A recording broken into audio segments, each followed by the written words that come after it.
Le passage de votre sœur l'après-midi, en fin d'après-midi, 18h15 à la gendarmerie.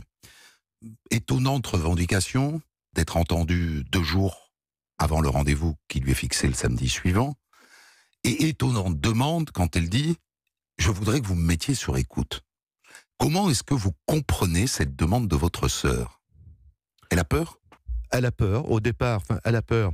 Le gendarme qui la reçoit va dire qu'elle était souriante, qu'elle n'avait pas l'air apeurée. Elle a posé la question à l'officier de gendarmerie, comment faire pour mettre quelqu'un sur écoute? C'est-à-dire qu'elle demanderait plutôt que l'on place quelqu'un sur écoute. C'est ainsi que je l'ai analysé à la lecture de l'audition du dossier. Et pour vous, c'est son ex-petite amie qu'elle demande à mettre sur écoute ce soir-là.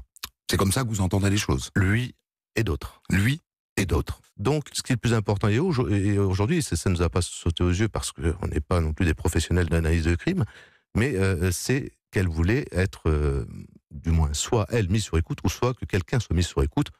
Donc, le problème... Ça veut dire que quelqu'un l'a menacée. Elle était menacée. Elle était menacée ou elle voulait régler ses comptes, parce qu'elle l'avait bien dit dans son audition qu'elle voulait régler le problème avant samedi. Quelles sont les probabilités, David Barra, que on retrouve 20 ans après l'assassin de votre sœur, selon vous? Alors nous comptons sur ces objets trouvés, qui ont certes servi à la réouverture de l'information judiciaire.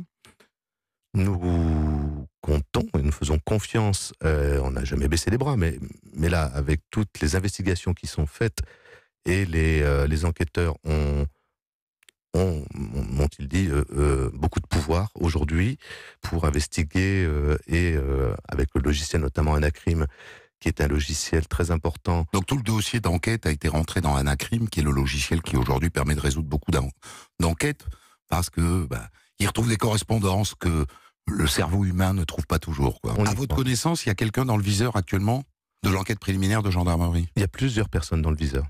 Et on est dans l'entourage proche de Paquita, proche, je dis, dans ses relations.